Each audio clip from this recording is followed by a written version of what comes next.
नमस्कार प्रणाम। हम हैं आपके भाई आपके दोस्त प्रवीण मिश्रा बुलबुल। आज दिल थाम के बैठ जाइए। भारतीय मूल की एक ऐसी नर्स की कहानी आपको बताने जा रहे हैं जिस नर्स का नाम है निमिषा प्रिया। निमिषा प्रिया की कहानी शुरुआत 2008 से होती है, जब निमिषा प्रिया के यमन जाने की तैयारी होती है। निमिषा प्रिया एक बहुत ही गरीब घर की लड़की रहती है, जिसके माता पिता मजदूरी करके उसको पढ़ाते हैं, लिखाते हैं और नर्सिंग की ट्रेनिंग देते हैं। नर्स के काम करने के लिए वह सबसे पहले यमन जाती है, जहां उसके पति भी जाते हैं और उनकी छोटी बेटी भी जाती है। और वहाँ निमिषा प्रिया जाकर और नर्सिंग का काम करती है, बहुत अच्छा पैसा कमाती है। उसी दौरान यमन में यहूदियों से और वहाँ के सरकार से लड़ाई शुरू हो जाती है, जिसके कारण आर्थिक मंदी, आर्थिक तंगी शुरू हो जाती है।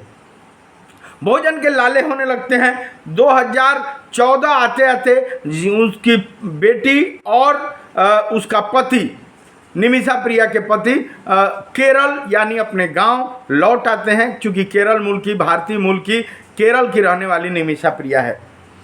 अब साल 2015 में निमिषा प्रिया ने एक वहीं के मूल के निवासी, एक यमन के ही आदमी से मिलकर और यमन का राजधानी सना है, जहां क्लिनिक खोल लेती है। क्लिनिक खोलने के बाद स्थिति यह हो जाती है कि निमिषा बहुत अच्छा पैसा कमाती है, क्लिनिक चल पड़ता है। लेकिन वहाँ एक व्यवधान उत्पन्न होता है कि वहाँ अगर यमन में किसी भी प्रकार का कोई क्लिनिक खोलना है या अस्पताल खोलना है, तो वहाँ के स्थानीय मूल के किसी व्यक्ति से शादी करना पड़ेगा। इस बीच में निमिषा प्रिया अपने पति से संपर्क करती है, तो कहती है कि ऐसी ऐसी बात है, वहाँ किसी स्थानीय यमन के मूल के निवासी से उसको शादी करना पड़ेगा, तभी ये अस्पताल खुल पाएगा। उसका जो पति रहता है वह कहता है कि अच्छा रुको, तुम मेरा एक बहुत अच्छा मित्र है, उसी से तुम कागज में शादी कर लो और अपना जो काम है वो शुरू कर दो। इस बीच जब बातचीत होने लगती है तो उसका पति उसको राजी करता है और अपने एक बहुत खास मित्र को कहता है कि उससे कागज में तुम शादी कर लो, बाकी और कोई संबंध नहीं रहेगा। और अपने जो पत्नी उसकी नर्स रहती है उसको कहती है, उसको विश्वास रहता है, जिससे वह कहती है कि यह कागज में शादी कर लेगा और कोई दिक्कत नहीं होगी। अब वह जो व्यक्ति रहता है उसका नाम तलाल अब्दो महदी रहता है। तलाल अब्दो महदी से उसके हस्बैंड यानी उसके पति का, निमिषा प्रिया के पति की दोस्ती रहती है, जिससे वो कहता है अपनी पत्नी को कि तुम कागज में इससे शादी कर लो। लेकिन तलाल महदी जो होता है वह बहुत ही शातिर आदमी रहता है। वह कहता है कि ठीक है शादी तो कर लेंगे, लेकिन उसके बदले वह कहता है कि हमको आप क्लिनिक जो आप चलाओगी उसमें हमको कुछ कमीशन चाहिए।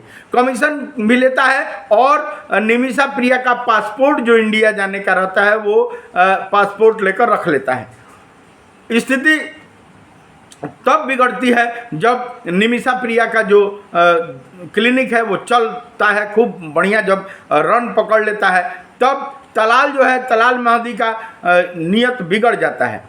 जब देखता है कि पैसा बहुत ज़्यादा हो गया है तो वह तमाम लोगों से, स्थानीय लोगों से कहता है घूम घूम के कि वह मेरी पत्नी है, निमिषा मेरी पत्नी है, उसका पति अब नहीं आएगा, उसका पति और उसके बेटी चली गई अब इंडिया, अब वो लोग नहीं आएंगे, यहाँ आर्थिक मंदी चल रही है और निमिषा मेरी पत्नी है, उसके साथ गलत संबंध भी बनाना चाहता है। लेकिन निमिषा उस तरह की नहीं है।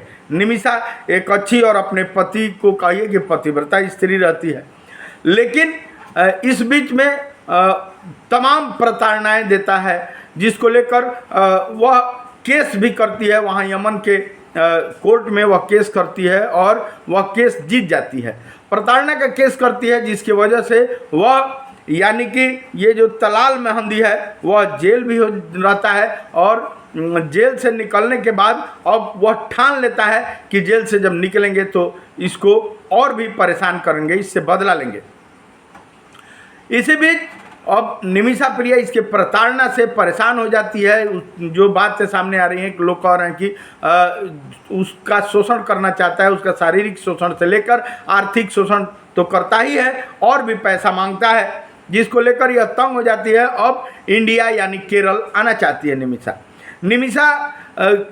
वहाँ से भागने के तरकीब में अब सबसे पहले ज़रूरी जो कागजात है वह पासपोर्ट होता है, जिसके बाद पासपोर्ट मिलने के बाद ही कोई वहाँ से भाग सकता है। तो निमिषा महंदी के पास जाती है, हाथ पर जोड़ती है, लेकिन वह तैयार नहीं होता है। इसलिए तैयार नहीं होता है कि निमिषा ने ही वह अस्पताल खोला है, क्लिनिक खोला है, वह जब चली जाएगी तो उसको पैसा मिलना बंद हो जाएगा, वो अस्पताल बंद हो जाएगा। अब अपने एक मित्र से जो वहीं पे डॉक्टर रहता है उससे मिल के और निमिषा वहाँ पहुँचती है दलाल के पास।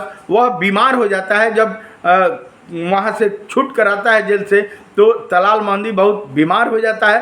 तो वह सुबह शाम दोनों टाइम इंजेक्शन लगवाता है। इस बीच ये जो है दलाल महंदी दोनों टाइम चूँकि इंजेक्शन लगाता रहता है, वो तबीयत उसका ख़राब रहता है। और निमिषा अपने दोस्त जो डॉक्टर उसके क्लिनिक में रहता है उसको लेकर जाती है और जाकर उसको किसी भी तरह से प्रेम मोहब्बत बनाती है और बनाना चाहती है। उसके दोस्त के कहने पर कहता है कि चूँकि दोनों टाइम महंदी, उसका जो दोस्त रहता है वही बताता है कि महंदी दलाल महंदी दोनों टाइम इंजेक्शन लगवाता है, तुम नर्स हो, इंजेक्शन उसको बेहोशी का लगवा दो और अपना जो घर है उसके उसमें से पासपोर्ट लेके और तुम इंडिया भाग जाओ। इसी बीच अब यही होता है, दलाल महंदी के पास जाती है निमिषा और प्रेम मोहब्बत से कहती है कि आप तो मेरे कागज़ में भी पति हैं, चलिए कोई बात नहीं है, हमको इंडिया जाना है और आप मेरा पासपोर्ट दे दीजिए। महंदी तैयार नहीं होता है, चूँकि उसको पैसे का सवाल रहता है, वो हॉस्पिटल चलता है, क्लिनिक चलता है, तभी उसको पैसा आता है। दोनों टाइम उसको इंजेक्शन लगाना रहता है, तो नर्स के रूप में यह निमिषा है ही, तो वो नर्स है और 1-2 दिन सुई लगाती है। तीसरे चौथे दिन 2017 में वह उसको बेहोशी का इंजेक्शन लगाती है। चूँकि उसका जो डॉक्टर मित्र है जो उसके साथ क्लिनिक में काम करता है वह बताता है कि तुम बेहोशी का इंजेक्शन लगा दोगी, जब बेहोश हो जाएगा तो अपना पासपोर्ट घर में से ढूंढ लेना और ढूंढ के लेके अपने क्षेत्र चले जाना, अपने भारत चले जाना। 2017 का मामला है कि 2017 में निमिषा ने अपने वो जो कागज़ में उसका पति बना हुआ था, उसके पति का जो मित्र था जिस पर उसके पति ने भरोसा करके कागज़ में उसको पति बनवा दिया था, क्योंकि यमन का निवासी होना ही आवश्यक होता है हॉस्पिटल खोलने के लिए, तो वही अब उसको बेहोशी का इंजेक्शन वो देती है। डोज ओवर हो जाता है और वह उसकी मौत हो जाती है। इस बीच उसका मित्र जो होता है, जो वहाँ का डॉक्टर होता है, जो क्लिनिक में उसके साथ काम करता है, वो और निमिषा दोनों लोग मिलकर अपना पासपोर्ट ढूंढते हैं, लेकिन पासपोर्ट नहीं मिलता है। अब यह जो यमन का निवासी होता है दलाल महंदी, उसकी मौत हो जाती है। ये दोनों लोग प्लानिंग करते हैं कि इसकी तो मौत हो गई, अब उसको वहाँ पानी का जो टंकी होता है उसी में उसको डाल देते हैं। पानी की टंकी में डालने के बाद निमिषा जो है वो अपने जो भी साझेदार दलाल है अब्दो मेहदी की उसको उसके बॉडी को इधर उधर छुपाना चाहती है, लेकिन वह स्थानीय पुलिस, यमन की जो पुलिस है वह सना की पुलिस बरामद कर लेती है। और पुलिस से जो ये जो नर्स है, जो निमिषा प्रिया है, उसने सारा बात खुलकर बताया कि हम घर जाना चाहते थे, अपने गांव जाना चाहते थे, ये बार बार प्रताड़ित करते थे, हम उनको बेहोशी का सुई दिए हैं और उनकी मौत हो गई है। चूँकि सच्ची आदमी रहती है, पुजेरी आदमी रहती है, सती, अपने पति को लेकर सती आदमी रहती है।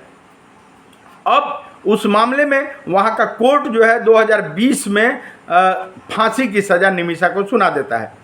2023 में यह भी सुप्रीम कोर्ट में याचिका दायर करती है कि हमने जानबूझकर ये मर्डर नहीं किया है, हम ये करने गए थे, हम बेहोशी का सुई देने गए थे, जिसके वजह से यह घटना हो गई।